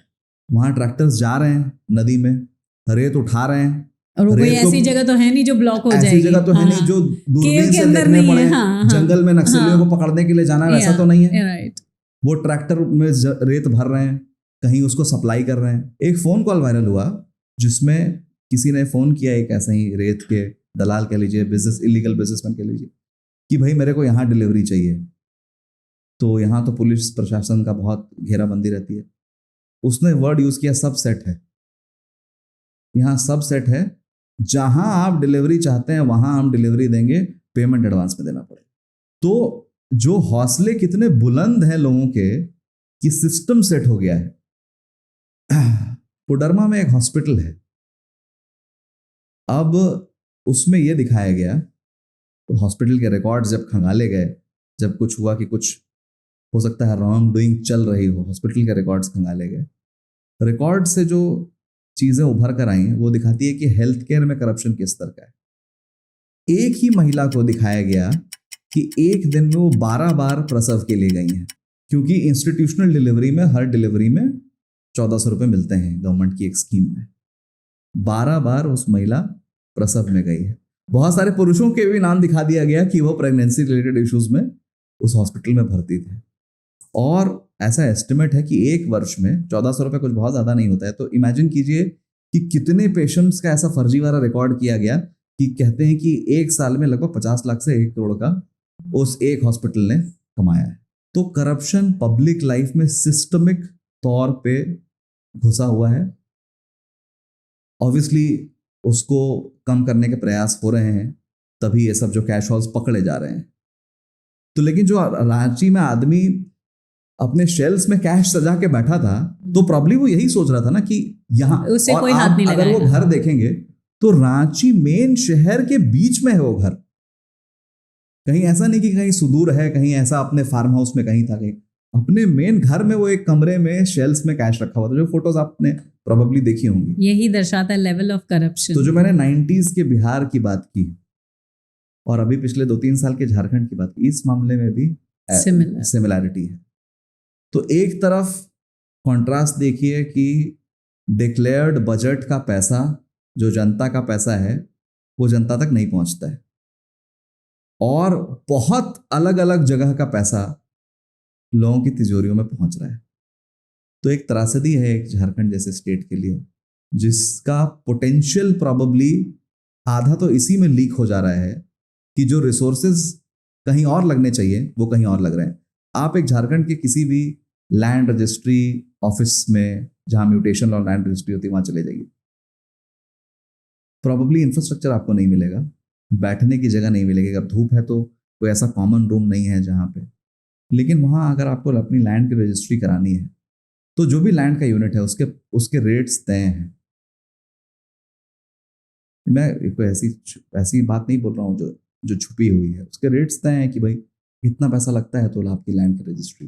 वेल, करप्शन तो वैसे सब जगह पर है, थोड़ा बड़ा, लेकिन ये हो गया कि भाई ये लेवल ऑफ करप्शन वैसा है कि ये सिस्टम में रहते हुए ओपनली करप्शन हो रहा है, and we are least bothered because we know that nobody is going to touch us. लेकिन सिंस एज यू नो अभी इट इज बिन प्रूवन कि भाई पकड़ा गया और ये नहीं, लेकिन हैविंग सेड दैट मुझे एक रे ऑफ होप यही लगता है कि एक मिटिगेंट, एक डेटरेंट एलिमेंट तो आया है। और अब वो दिन नहीं रहा कि किसी भी पार्टी का पॉलिटिशियन हो, ब्यूरोक्रेट जेल में जाएंगे, कोई कॉन्ट्रैक्टर जेल में जाएगा, पॉलिटिशियन जेल में नहीं जाएगा। वो एक अनसेड एग्रीमेंट था। मुझे बहुत खुशी है, कई लोग इसको क्रिटिसाइज करते हैं, लेकिन मुझे बहुत खुशी है कि उस अनसेड एग्रीमेंट को तोड़ा गया है कि अगर आप गलत काम करेंगे तो आप जेल में जाएंगे। और ये भी कहना कि भाई एक ही पॉलिटिकल पार्टी के लोग जा रहे हैं, वही जब मुझे कैश दिख रहा है 300 करोड़ तो हाथ कंगन को आरसी किया। वेल, हमने वैसे चर्चा तो बहुत सारी चीज़ों पर की, और मुझे ऐसे लगता है कि जब झारखंड की चर्चा हम मतलब और डिटेल में करेंगे तो विवेक जी हेजिटेट नहीं करेंगे एकदम माइन्यूट डिटेलिंग पर बात भी करने के लिए। लेकिन हम लोग और इनका वक्त ज़्यादा तो ले नहीं सकते हैं, लेकिन हाँ, हमें बहुत सारी इंसाइट मिली करप्शन को लेकर के, क्रिमिनलाइजेशन को लेकर के, वहाँ की जो सिस्टम, जो even business point of view से भले वहाँ का मिनरल है, माइंस हैं, लेकिन उसका कंप्लीट यूटिलाइजेशन झारखंड खुद कर नहीं पा रहा है, और उसका फ़ायदा झारखंड को इन टोटलिटी नहीं मिल पा रहा है। टूरिज्म को लेकर के मेरा थोड़ा सा बोलते ना हार्ट वहाँ पे भी लगा हुआ है, लेकिन आई होप कि in future Jharkhand could show safety precautions for the people who could come and visit Jharkhand, because it is really a beautiful place. जब हम फ्लाइट से झारखंड को क्रॉस करते हैं या झारखंड को देखते हैं तो बहुत अच्छा दिखता है, क्योंकि जहाँ पर इतनी ग्रीनरी है, इतना जंगल है, obviously that place has to be eco friend, has to go out to be eco friendly. बातें तो बहुत है, बातें और भी बहुत करना चाहते हैं। आपके पर्सनल लाइफ के बारे में बहुत ज़्यादा तो नहीं, थोड़ा बहुत जानकारी ली, लेकिन अच्छा लगा, मज़ा आया, और भी बातें करेंगे। लेकिन मैं एक चीज़ ज़रूर कहना चाहूँगी, क्योंकि आप बेहतर झारखंड की ओर अग्रसर हैं, तो मुझे ऐसे लगता है, इट्स माई पर्सनल ओपिनियन, कि आपको सच में, वो बोलते हैं ना कि पावर अगर हाथ में होता है तो आप बहुत सारी चीज़ें कर पाते हैं, ठीक है। ऑन एन इंडिविजुअल लेवल पे उतनी चीज़ें नहीं कर पाते, तो आपको पॉलिटिक्स में चले जाना चाहिए। नहीं, ये तो वैसी चीज़ है कि भाई समाज का काम करने के अलग अलग और वो भी तो मतलब एक ही बात है, समाज का काम करने के लिए अलग अलग मीडियम्स अवेलेबल हैं। पॉलिटिक्स एक बहुत पावरफुल मीडियम है, उसको डिनाई नहीं किया जा सकता। लेकिन अभी तो मैं अपना काम कर रहा हूँ, एक बेहतर झारखंड बनाने की जो एक सामाजिक प्रयास है उसमें लगा हुआ हूँ, और इसमें अभी तन मन धन से लगा रहना चाहता हूँ। Very good, I wish you best of not luck, best of your effort in बेहतर Jharkhand, and I see Jharkhand to be a विकसित स्टेट। एंड इसमें मैं भी मतलब अपना एक योगदान दे, जैसे भी आप लेना चाहे आप ले सकते हैं। इस पॉडकास्ट के द्वारा ही हम कुछ कर पाए तो आई वुड लाइक कि पूरा झारखंड इसे देखे और पूरा इंडिया इसे देखे। With this I am once again glad that you have come on our podcast talk show. And इसी के साथ ही दोस्तों फिर मिलेंगे बहुत ही अमेजिंग स्टोरी के साथ, बहुत ही रोचक कहानियों के साथ, और कुछ ऐसी इंसाइट्स के साथ जो हमारे देश को आगे बढ़ा सकती है ऐसे लोगों के द्वारा। So thank you so much Vaishali.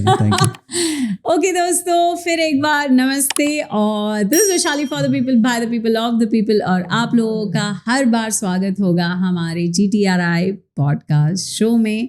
So welcome always, and for now, talk show से